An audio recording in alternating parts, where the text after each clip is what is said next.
Hello, everybody. Welcome to the WhatCulture Gaming Podcast. I'm your host, Scott Tilford, joined by Josh Brown. Hello, Scott. Hello, sir, and Ewan Patterson.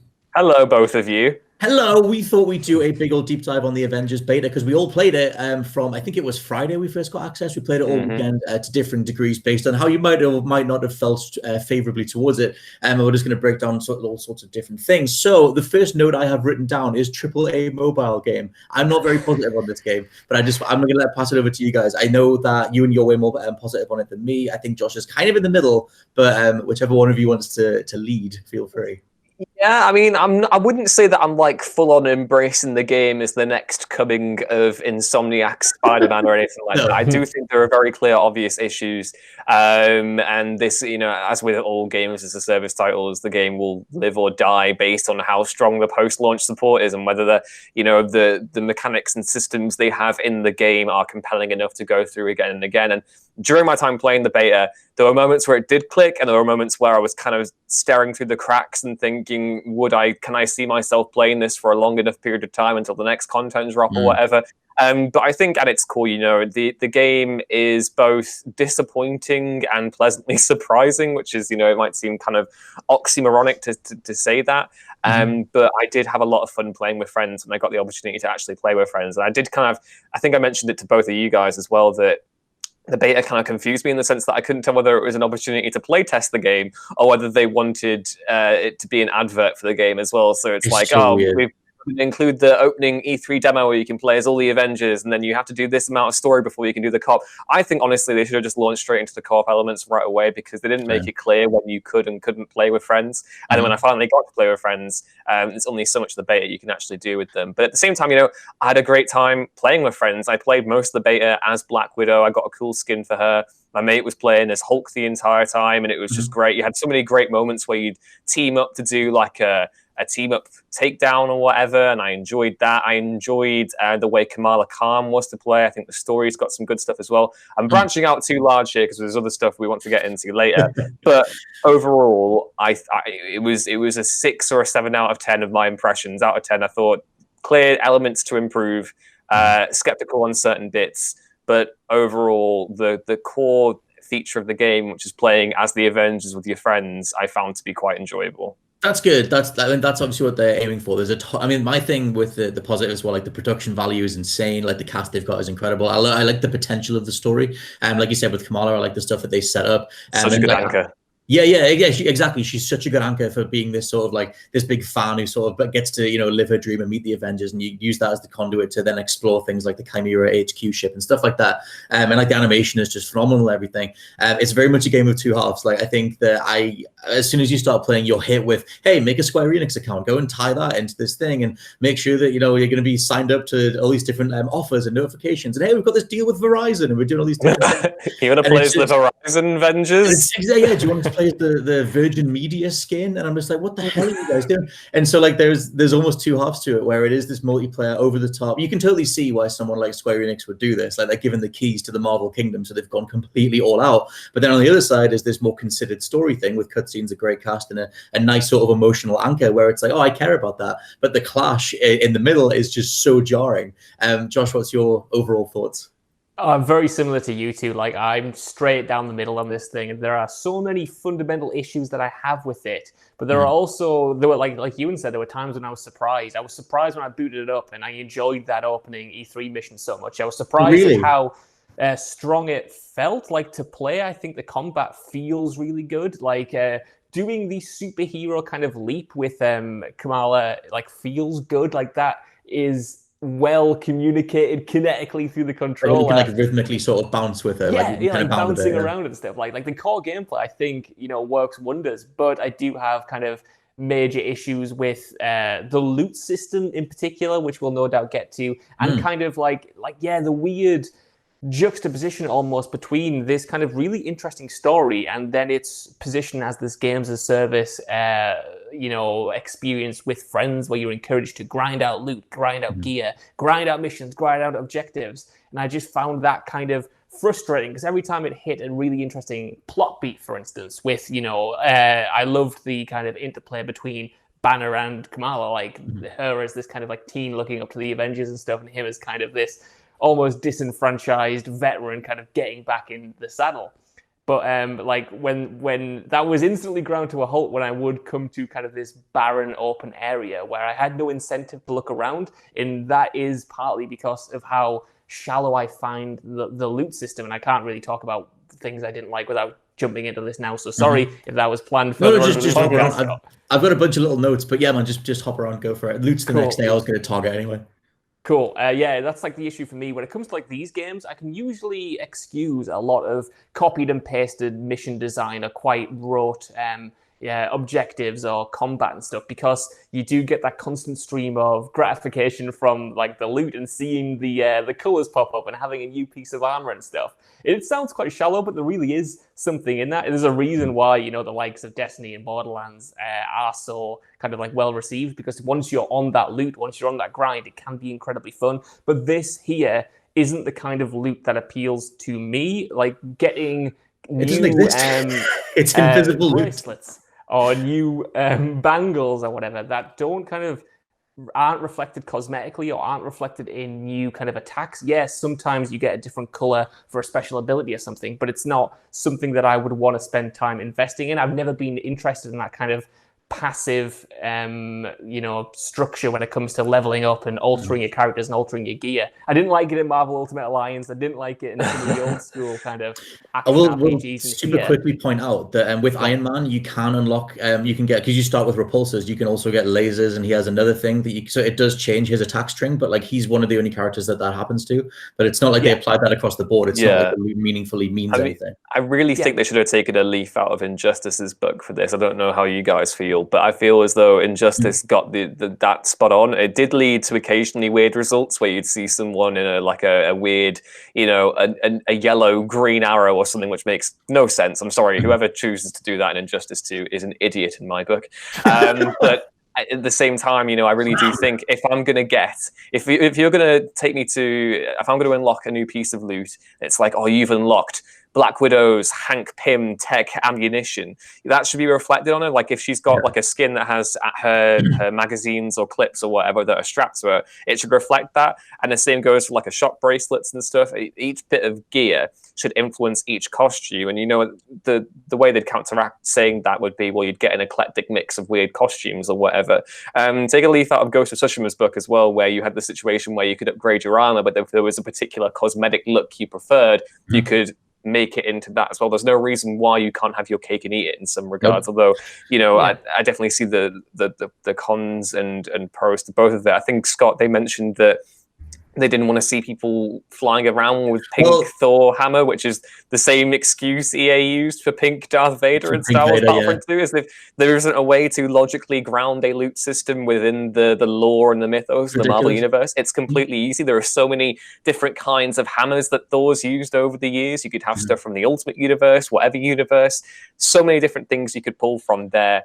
And it is just frankly bizarre that we're getting, again, what's wrong with pink? Like, why are they going after pink again? I don't get it. Well, the thing is, I have a whole theory for this, and it's not based on anything other than just me lining up a few things, and it's pure theory. I think Square Enix mandated this loot system. One, because it's invisible. It's entirely based on stats, and like, you unlock a bunch of different gear, you get things from chests or whatever, but it's all stat based. Nothing changes aesthetically. It's only full skins, full costumes that change. Square Enix also, you look at this whole history. Jim Sterling shone a light on it back when he did a video talking to some ex-IDOS staff about how Square Enix forced the breach mode, the microtransaction breach mode, into Deus Ex Mankind Divided, that they didn't want, and it was something that was mandated by the publisher. This just feels like a story that was set in motion. The story mode, all the characters, the cast, everything else is brilliant. You can tell there's love and care there, and the loot system wasn't part of that at the beginning, and then it feels like a publisher mandated. They stepped in and said, can you just tag on a loot system because we want to do all these brand deals, hence Verizon, Virgin Media, 5 Wrigley's gum, everything else, that only benefits the publisher, really. And it just feels like they've done all of this on the side, hence why the loot system is very much plugged in, and hence why all the mission arenas and environments are so rote, stretched out and bloated, because they want you to rerun them over and over again, almost like a set of story missions that have then been applied to a series of multiplayer arenas. So a full theory time, but I just Square Enix have a history of being money grubbing as hell. Taking a drag of a cigarette. Yeah, exactly. All the participants in here, in shadow. meet us in the car park. it totally lines up for me. So like I said, Square Enix are very money grubby, and someone like them, it's almost like I can't blame them either. Like they've been given the keys to the Marvel side of things, and if you're the number crunchers and you don't really care that much about quality, it's on, you've ticked the box of story, so let's just go hog wild with as many sponsorship deals as we can and as many number grindy things as possible. What's your initial thoughts on that? Because there is something else to the way that they're approaching monetization as well, but we can get to that in a sec. Like initially, when you said that to me, I wasn't entirely convinced because I thought like that seemed like such a major thing to kind of have to graft onto something already built. But when I was doing like reading interviews by some of like the developers, and I think Scott Amos did a few, who was the co-head of Crystal Dynamics, and they were talking about why they chose to make most of the customization, most of the gear kind of invisible. And they were saying like, well, we want to ground this in the Marvel universe. We want to have a distinct aesthetic. We don't want to have something that looks out of place like a pink Thor hammer. But like my question is, then why have you chosen a subgenre that's based around those concepts? You know what I mean? Like those two decisions seem wildly at odds at each other, and it sounds like they're trying to have their cake and eat it too. Have this incredibly popular subgenre and also have a kind of distinct look and personality for their game that fits in with kind of, you know, the Marvel universe, I guess, and doesn't really take chances to have those eccentricities or those kind of weird quirks by having a bunch of different kind of strange and jarring gear grafted on. But like, yeah, it just seems like what came first? Did the gear system come first, or was that something that was added later on, or how did there's no way line that these things up? Yeah, there's any game with a decent loot system, Injustice, Diablo, they have all the assets, the art assets for those pieces of loot nigh on from the beginning, or that's part of the initial projected plan for the project. And you don't have an invisible loot system unless it's something came in later, or at least that's how I see it. I just don't see the point of doing an invisible loot system and then falling back on the same toss that was like, you know, rolled out with Battlefront 2, where they're just like, well, nobody wants the loot system. And it's like, come on, man. Like, if this is what you guys were doing, you know? Yeah, like the biggest issue for me it's not like I'm complaining because I can't see a new bracelet or something. My main issue is that because of that, it makes it entirely numbers based, and that's something that just completely disinterests me entirely about so many games when I'm simply playing to push those numbers up, to get an extra 20% critical damage, to get an extra 10 added to my damage. Like, that's not what I'm interested in when it comes to loot. Yeah, that's always cool to kind of feel powerful, but when it's literally just me opening chests that boost the numbers, that's not compelling. And even in the beta, when Jarvis was telling me that there was some loot over there somewhere, I was like, I don't care, Jarvis. I love you, mate. I thought you're a legend, but at the same time, I'm not going to go out of my way to get something that I'm not invested in. Even if you do, it's just more crafting components. Well, I was going to mention anyway, the fact that they have a quick assign button to equip best gear, to me, that's the biggest telltale sign that there isn't much thought that's going into this. You know, if you're making a game and you were leveling up very quickly in the beta, I don't know whether that'll be the same case in the full game or whatever, but it was like a case I'd get a new piece of gear and then I just hold L2 and I get it, and I wouldn't read what it was doing. It's just like, well, this number is bigger than this number, and the game is telling me that it's better, so I'll put that in there. Whereas, you know, really, ideally, you want players to think about the decisions. If it's going to be the case of every piece of gear can be, you know, quantified down to this number is higher, hold left trigger to equip said gear, no one's characters are going to feel as unique as they keep on saying in the marketing. You know, they keep on saying when you're playing in co-op with other people, no one's Thor will be the same as someone else's Thor or whatever, when I can guarantee that most of the people playing this game won't be thinking about the gear they're equipping, because it's a simple case that the game itself is telling you this piece of gear is superior, just equip that. And again, it might all be random, but I don't think they're, like you said, you know, it seems so at odds with each other. They're encouraging people to be like, well, you need to think about who you want your Avenger to be, but then boiling it down to such a bare bones mechanic, and you know, that's the thing that really stands out to me, and so that definitely needs to be improved upon. Yeah, like there's a potential for this, like, because the thing is, in the lead up to release, they were talking a lot about it being a live service, and that potentially there's the idea that certain crimes could kick off in certain levels or certain parts. You know, you'd get like a notification, or you could potentially get a notification saying like, hey, you and your boys should like posse up and go respond, because, you know, some random dude, the Destroyer's loose and he's destroying the city, and why don't you know, the Destroyer. What's the name of that dude with the big laser face from the first Thor movie? Is that not called the Destroyer armor?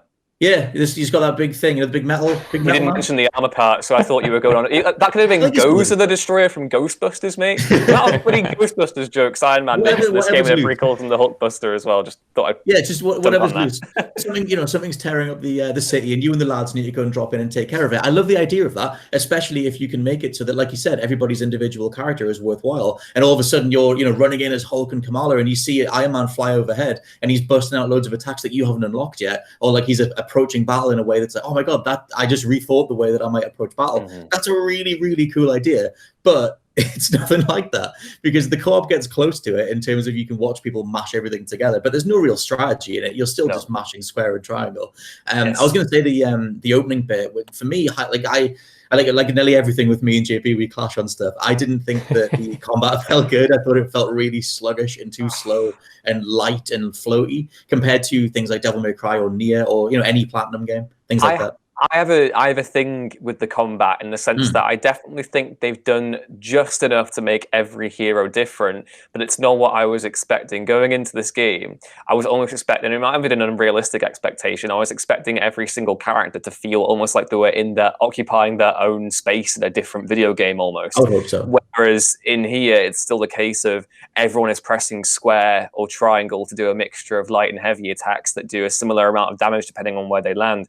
Everyone holds left trigger to have a ranged attack and can hit the same, or Black Widow can maybe reach further with her pistols or whatever, but everyone at the end of the day can either pick up some rubble to throw, a shield to throw, or in the case of Kamala Khan, use a big old palm of a hand. Like a big extended. Yeah. So again, I'm caught between two minds in this, because I definitely think there is enough to distinguish each character, and in retrospect, maybe it was unrealistic to think that each character would be that different. But equally, I can definitely see some of the complaints. I think the most frustrating thing for me about the beta was that Thor was by far the funnest character to play as, and you get to play as him for like 30 seconds. I love that idea of throwing your hammer, keeping a guy, say, you stay there now, you're not going anywhere, and then I'll punch this guy, then I'll call the hammer back, and that'll knock. That's really cool, and there are moments where the combat feels genuinely kinetic and interconnective and reactive, but I definitely think there needs to be more fluidity there. I would potentially say, especially when the counter system is concerned, and I still think there are so many different icons assaulting you in the UI when combat is happening. It's very difficult to tell when you should be able to counter something. It's very difficult to tell whether you can block, whether you can dodge. And there were the typical glitches I had in the beta where the enemies would just like lag around and stuff, and the frame rate really tanked to me on some of the heavier set pieces. But the combat is functional with clear areas to improve. I thought I wasn't dissatisfied, but I definitely am expecting more in the future, I guess. I would tag on with the combat stuff, like a lot of the sound design, like I think most of it hits, but there's something about like the hit sound effects and stuff that just feels like you're just hitting them with like an aluminium hammer or something. There was just something a bit lacking for me in the combat side of it. And a game like this, if you're going to sort of hang a long-term multiplayer on like one set of game mechanics, then it needs to be immaculate. It needs to be a Destiny, but not early Destiny in terms of the mission objectives. It needs to have that immaculate feel, which is the only thing that kept Destiny alive when every other part of it was falling apart. We should talk about mission design, and I guess we can talk about story stuff too. Josh, what was your sort of thoughts on like the way the story rolled out and the mission objectives? You mentioned like the barren environments and stuff, but the actual mission objectives themselves, that was, for me, it was like, oh, go flick 3 switches, go defend this part of the environment. Yeah, I mean, like honestly, playing this game on my own, because we couldn't get a chance to play with each other that first night, and I didn't actually do any of the multiplayer stuff throughout my time with it, so I was playing it all on my own. And I remember getting to that, it's one of the early missions you get in the beta. It's the one after you properly open up the war table and you have that mission with Hulk and Kamala, and I just thought, this is not for me. I was like, I'm only playing this now because we're going to cover it for work. I want to play it, I want to play Fall Guys or something, because what I was doing, like, I just wasn't engaged with it, having to protect a certain area from a bunch of different waves of enemies, or kind of having to go through these mostly kind of, I thought the level design was kind of uninspired. I remember even when I was having fun, the levels themselves would drag on with kind of repeated structures, repeated hallways that just, everything overstayed its welcome. And I feel like there is a huge issue with kind of like repetition across the board, like you guys were saying with combat there. Like there is something about the roster that just does not inspire me whatsoever, and partly it is because of the uniformity between the different heroes. Like you was saying, you always have a ranged attack. You're always pressing X, square, triangle to kind of like do these same combos. You're constantly holding triangle to break the shields and stuff. And it's like, I'm playing all of the characters the exact same. And while there are subtle variations in, the movesets, the agility, like the speed and stuff, for me, it's not enough to get me intrigued. And when I swapped to Kamala for the first time, I thought, this is so fun. This is so great. I get to constantly use these really interesting powers. I get to hold, R2 to kind of beef myself up. And I thought that was a really interesting thing. But doing the same thing over and over again in these missions in the same way and not changing things up. And yeah, that's partly because it's a beta and I hadn't unlocked all the powers. But if it's going to be so much of a grind to get to the point where it's fun, like I don't know if I will have that investment. So many of these games, and I will concede that I do drop off them quite a lot because I do rarely play them with friends. And that is a huge kind of me issue. That's not necessarily how they're designed. But at the same time, there is a kind of mechanical roteness to the structure of it and the missions that you're doing and the kind of overall variety that just made me kind of annoyed. And it was so frustrating because it's not that I hate it, it's just that there are great things there that you can point at, that you can tangibly hold in your hands sometimes, but there is so much stuff kind of like bogging it down, and that's the real frustrating part for me, because I'm like, with a few tweaks I could see how this could be great, with a few kind of alterations, with a few injections of creativity or inspiration, like this could be something special. But every unique thing either overstays its welcome or, like I said, just kind of gets engulfed by this kind of like by the numbers game design 101 thing. It is literally by the numbers as well. Like if you get a tagline on it, it's literally by the numbers. Very quickly just say that they are advertising it as, you can play solo, don't worry, it's enjoyable as a single player experience as well as the co-op thing. So you're not wrong to be disappointed by this, what it offers to a single player. I don't know if you were going to leap in there, Ewan, because you did a little bit of the co-op stuff. I mean, a lot more of it anyway. Yeah, I mean, the co-op for me was fine. I played with one of my friends on the Saturday and the Sunday, and again, we both had an enjoyable time in actually, teaming up and like trying to interact and bounce off each other that way. And I can definitely see going further. If they make the level design more compelling, that's fine. I think the issue is, like you say, it's the structure of each level. It's very much, you land in X environment, you have a few chests, maybe someone to rescue, and then the main objective. And then the main objective falls into a set of however many patterns. I hope that isn't going to be the case for the remainder of the game. The story seems much more linear and more much more cinematic in that sense, in that it's not just you go and do X thing over and over again. We have the boss fight with Abomination, when you play as Hulk, which I really, that moment where he charges at Kamala and Hulk comes through, a brilliant moment. Cool. Well done, I thought. Yeah.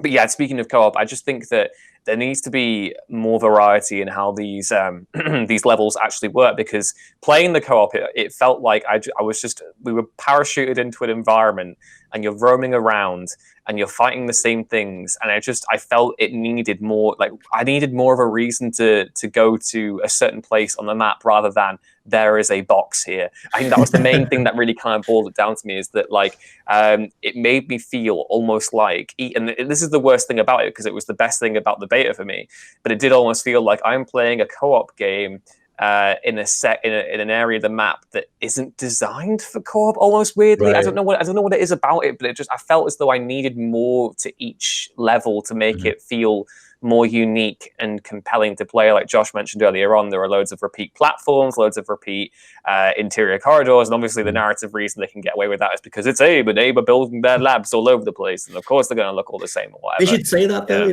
like if they want that to be their get out, then they should say that, because you're totally right. There's barely any incentive other than there's probably some evil robots over here if you want to have a bit of look and see what's there. I think it's worth saying that, like, the way that the levels are designed, there are small paths. Like, you'll see the markings that mean that Hulk can go this way, or you'll see like a platform, so it's I can fly up to there, or I can jump up there as Kamala or Widow. But like the fundamental way that they've built it, they can't make a level that only suits a certain character. They have to make everything suit everybody, and in that way it goes both ways, because then all the characters need all the abilities, like all the ranged abilities, or be able to hold triangle to do a big heavy attack so that they can get through anything a level might throw at them. And all those levels need to be kind of watered down to make sure they suit what is eventually going to be a pretty big roster.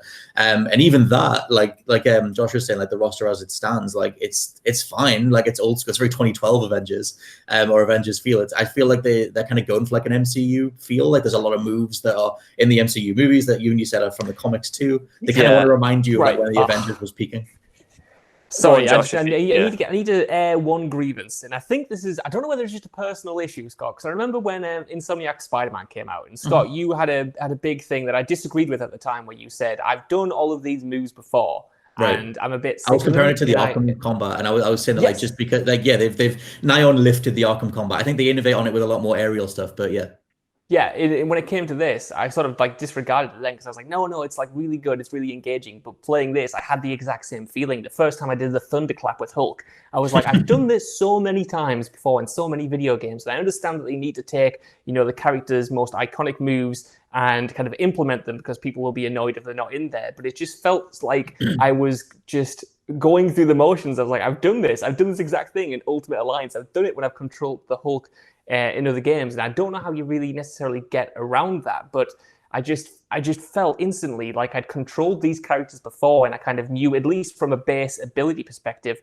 how to use them already, and that's not inherently a bad thing, but when you have so many other things that kind of felt uninspired, I thought that was kind of just an added frustration where I was like, I wish there was something else, a little bit of an interesting twist. And I do think you get that in the R2 moves. I like that ability where you can constantly kind of go in and out of those kind of like special meters and stuff. But it is interesting that these characters are so iconic that you have to cram everything about them in right down to the moveset. And it's like, after so many games, even though there'll be so many games that are nowhere near as polished or as mechanically satisfying as this game, you still have to kind of exist in the space where people have experience with them, where people kind of have a certain level of expectation or muscle memory going into it. And it's a strange kind of issue. It's not even necessarily an issue, but it's something that I picked up on as a kind of like long time.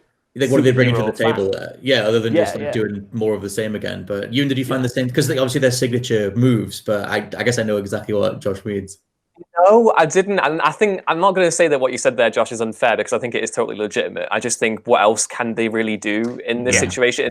They're bringing Hulk. If they didn't have the thunderclap, it would be weird. And I think the best thing for me was the funnest time, the most fun I had playing the beta was playing as Kamala, because I recognized so many different moves that they've pulled from the comics. The whole embiggen ability. And this is the most frustrating thing for me about this. If we're going to talk about the game's identity in terms of what it's taking from the comics, what it's taking from the MCU, is that it feels like a half measure of both. And I already mentioned before that I didn't, in the run-up to the game coming out, I wasn't too absorbed by Square Enix's aesthetic depiction of the Marvel Universe. I thought it was very, almost too sci-fi in places, and quite bizarre in places. And then when you play the beta, you can definitely see where they've taken bits from the MCU. And by far the worst thing that has ever happened to superhero media over the past 20 years is people reading The Ultimates by Mark Miller and Brian Hitch and taking all the wrong lessons. Why does Captain America look like a paramilitary dingus? Like, it just looks so stupid. Like, embrace the fact that he's a superhero. I think all the other designs are fine in that way. And I definitely think there are nods to the MCU, that roster, like you say. That isn't the classic Avengers roster. That is the roster that was, apart from Kamala, that is the roster that was in the 2012 movie. And that is a calculated business decision to do that. I don't think it's a narrative decision. I think it is calculated. But equally, I think that it's existing in that post-MCU zeitgeist, but it's still beholden to the comics. And not in a bad way. I think it needs to lean more into those comic sensibilities when it can. I love the idea of them making Square Enix putting their own stamp on the universe. But I definitely think, the lingering shadow of the MCU is kind of overhanging it in certain ways, going back to that first E3 demo where the faces looked a little bit weird. And I do think the comparisons to that franchise are a little bit misplaced. However, equally, you must concede that you can definitely see the fingerprints of where the films have left on this, but at the same time, it's struggling to reconcile that with the fact that it is and I'm not saying that you can't pull together different interpretations. Of course, you have. Batman Arkham combined both the comics and the films and the animated series into to form its one interpretation of the character. But equally, I definitely think I want to see more comicsy elements come into play here. But I mean, the Arkham games like had an identity. Like it was like it's Rocksteady's Batman. Like you can point to those. I mean, they're big chunky characters. It's very I forget the dude that did Hush, but it always reminded me of the way he looks on the cover to that. I know it's not like the defining look of chunky ass Batman, but it reminded me of that. And but that's the thing. Just to add some nuance to like what Josh was saying about like using like the thunderclap and things like that. To me, it comes down to, if I was going to agree with Josh, to see Josh's side of it, it is that you're just deploying a series of canned animations as opposed to like building them up in different ways that would result in you dynamically pulling off a thunderclap at the last minute. It's like it's a meter burn that results in a canned animation over and over again. Before you go in, do you not think it's because there's a lack of fluidity between each move? Like if I was going to talk about Spider-Man or Batman Arkham, the reason why those combat systems work so well is because you're seamlessly integrating each move. Whereas in Avengers, that same kind of fluidity, I don't know whether it's possible to make happen. I don't know if it's it's a restriction of the way the game plays itself. Either or, you can't actually integrate that thing. You can't seamlessly transition from bonking a dude, picking up two guys as Hulk and smashing them together. You have to then drop them and then put your thunderclap. There's no kind of seamless transition. And that's the way they can't copy everything from Arkham or Spider-Man. Of course they can't, and each character needs to feel unique in that sense. But that's where the comparisons to Marvel Ultimate Alliance really stuck out to me in my head. And I don't want to reduce the game down to it is a 3D polished cinematic version of Raven Software's X-Men Legends games or Marvel Ultimate Alliance games. And I love those games as well, so it's not a negative thing to say. But definitely they played surprisingly similar. I would say. I don't know if that's the thing. Yeah, absolutely. Like kind of as soon as I kind of picked up as Cap and I could do the shield throw, I was almost playing it as if I would play Cap in Ultimate Alliance, which again isn't a bad thing, but it is kind of, to me, it's the biggest deal isn't that a thunderclap is in it. It's the fact that it's indicative of kind of like a wider lack of either confidence or identity, like you were saying there, Ewan. Like they are pulling from a lot of different inspirations, but at times, and again, like Scott said, it almost feels like they're just deploying things about the character to kind of make up the characterization. I don't think that comes through in the writing, because I really like the writing. I really like the way, like I said before, like Banner's characterized, for instance. But I feel like, this is the Avengers in a way that's kind of like an amalgamation of things you already know about the Avengers. So you've got the iconic moves plugged in. You've got a look that's instantly recognizable, that has the shadow of the MCU hanging overhead. You have bits and pieces of story information that the casual player will be able to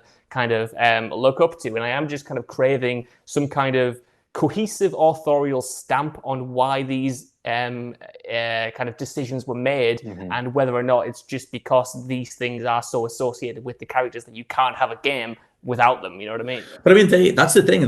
We know what Insomniac Spider-Man looks like. They got to do their own original costume for him, and it's one of the best ones in like Spidey history. And it's like Crystal Dynamics have been out there saying like, this is our take on the Avengers. It's a Crystal Dynamics version of the Avengers, but it doesn't really stand out. Like they've had to smooth the curve on nearly everything. Like everything looks like the most sort of spreadsheet approach to these characters as possible, and in a way that in a massive way that takes away from the game's own identity. It doesn't really have a visual stamp of its own.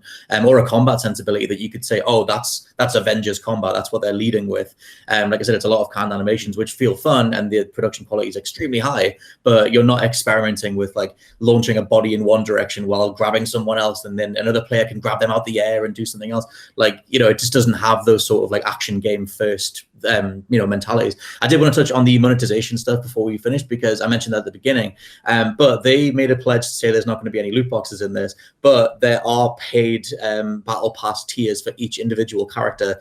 So like my whole conspiratorial head only brings back in my theory about Square Enix again, because they would much rather you pay your way through the individual character tiers than grind out the invisible loot system that they've put on as an alternative. I mean, I'm going to say the game's got to make some money. That's all I'm going to say. It'll make a lot of money. The game has to keep making money once it's out, and that's the reason why Star Wars Battlefront 2 died, was because after the loot box shenanigans, EA and DICE couldn't think of a very simple way to save, monetize that game post-launch. Hence why you had the Celebration Edition come out in January, which pretty much hailed the end of that game. And I think, if they're I can't get too angry about this, because I feel as though it's a natural part of any games as a service title. And in many ways, if it's locked to a specific character, then fair enough. If you really, really, really, really like a character, like say Hawkeye, like me, and I'm there like, well, there's something in there that I'm going to get, and I'm enjoying my time playing it, then maybe you would feel more compelled to invest in something like that. Not that I'm saying that the game should have that from the start or whatever, but equally at the same time, you got to reconcile that with the fact the game still has to have some monetizable aspect in order to, be considered worthwhile going forward post-launch. Yeah. There's absolutely a business reality to long-term monetization, as a baseline sentence. Like, obviously something like Fall Guys has a DLC store where you can buy a pack of fries and dress up as that, and it's like, I get that stuff, but I just think that them sort of tagging on this potential battle pass thing, and then you're paying to get through these battle pass tiers. The characters are going to be free, but like I said, the loot system being invisible, it doesn't really engender much of like I want to pay, I love this character, so I'm going to pay my way through these tiers to get these costumes, to get more crafting components or whatever, to get more invisible loot. It's just like, to me, those things don't add up necessarily. But I get the complete reality money side of it. Josh, what's your thoughts on that whole approach to monetization? Yeah, like the issue for me is the stuff that's included in there. Like, what am I grinding out? What am I kind of like paying for? You know what I mean? When I saw that they had calling cards, a part of me died a little bit, because I've no leg to stand on when it comes to monetization. I don't like it, but I will begrudgingly do it if there are things in there that I like, because I am only human and I enjoy shiny new things and upgrading and leveling up. So I have the Call of Duty Battle Pass, which I don't think is the best Battle Pass by any means, but there are things in there that I enjoy working towards, like the new weapon variants and stuff.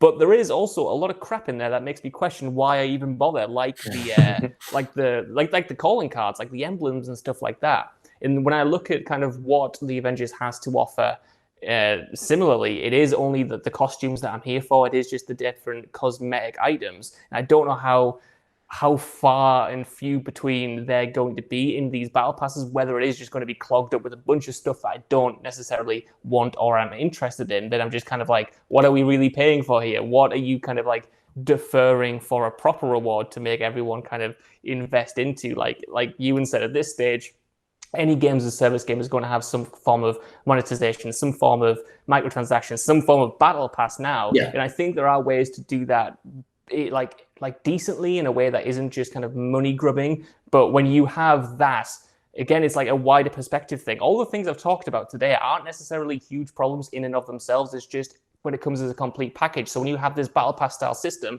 combined with, exclusivity deals for Spider-Man or deals with Verizon, or kind of like these extra things that you could just see Square Enix presumably nickeling and diming every single part of this platform for profit. And obviously they're a business, but at what point do we kind of have to just not accept that? And at what point does it encroach on the actual experience of what you're getting? At what point does it just become an advertising platform for other things, kind of like Fortnite and a lot of other games as service games are struggling with the same issues, are struggling with maintaining its own identity whilst being this money-making machine that you can plug a bunch of different things into, essentially. But I mean, there's so much Square Enix in this. Like, there's so much publisher in this, and where even at the beginning, like I mentioned at the beginning of the pod, like, they force you to make a Square Enix account, give over your birth date. We want to know when you were born, how old you are. We want to know a bunch of details about you before we'll even give you access to the beta, which was massively off-putting for me. I was like, I don't want to make a Square Enix account. I don't want you to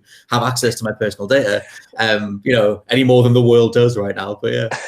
Wait until they send you the toothbrushes with their hidden electronic tags. That's when you gotta be really worried. That's how they get you. And we'll do a quick whip round of some final thoughts, I guess, because obviously the game is out. I forget exactly when it's out, but it's September 4th, I think. Yes. I was going to say within a month, yeah. So yeah, September 4th, only a few weeks away. My thoughts are that I think it's going to be worth... I'm going to play it for the story, just to see what that's like. I really want to see where these characters go. Because, yeah, even the nice little sort of twist, if it's classed as a plot twist, about the reality of the experiments that have been done on people that have been afflicted by the Terrigen Mist, and how Kamala sees that and thinks back on how her whole history with it. I like where they're going with that, to keep it vague as hell. So I'm curious where that stuff goes. But everything about the way that the publisher interference with it, the corporate side of it, I hate that stuff in reality. So it depends how much that gets in the way of the actual creativity that's in here. For me, it's very much a game of two halves. You, where are you on it this far out from launch? I mean, I'm pretty pretty similar to you in the sense that, I think the story is the most exciting thing about it. I think the fact that we get to have Kamala Khan be the hero of an Avengers game in 2020 is such a cool thing to look at and enjoy. Yeah. And there are definitely bits that I'm curious about the mystery they've got going on here. I'm excited for the addition of more characters to come. And I'm cautiously, tentatively optimistic that this will be a game worth investing in. I really want to find something new to play with my mates, and the idea of playing as an Avenger with your mates in big epic scenarios really appeals to me. I just hope they find a way to make it more comic booky and ensure that it has a proper identity that isn't a half measure of two different things that leaves you with kind of an exciting middle. Really go in on the comic booky stuff, really nail down its own aesthetic, and make sure that the post-launch content is sufficiently narrative driven, then I will be happy. Be a happy man. Josh, where are you at? Yes, I mean, not to just echo everything you both have so eloquently put there, but I'm more or less in the exact same boat. I'm here for the story. I want to see where how that plays out, but more importantly, I'm here for the set pieces as well. Like, we've disagreed in a way on the opening set piece, but I want to see how they can kind of take those big superhero splash pages, those big superhero set pieces, and implement all of these different Avengers and hopefully all these different play styles and hopefully a bunch of different locations. I wanna get past this opening section and hopefully have these epic fights in these really kind of lush environments, not just barren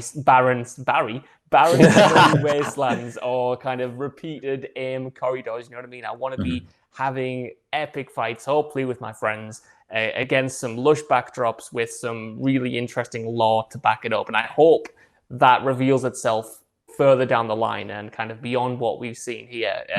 And you've got to assume they've got something up their sleeve like it. So I will be back. I will be back, and hopefully the things that I've liked here are more pronounced in the final game, and I get invested more into it than I was here, because obviously this is a beta. And there is a kind of, a disparate nature to it. And you are just thrown into all these systems, maybe gradually over time. I won't mind so much that the loot isn't, maybe not cosmetic or something. Yeah, I think one of the biggest, potentially, one of the biggest positives that can come out of it is when the roster starts to come together, and they have narrativized that story-wise. You are, getting the gang back together, and that could go a long way into elevating the general sort of sense of charm that feels a bit lacking from the beta. But yeah, let us know down in the comments how you found the beta if you're watching on the video side, or come find us on Twitter if you're listening along on the audio platforms. For now, this has been the WhatCulture Gaming Podcast. I've been your host, Scott Tailford, joined by Josh Brown. Goodbye. And Ewan Patterson. Goodbye and good night. And we'll catch you next time. Bye. It's midday. It's 1:00.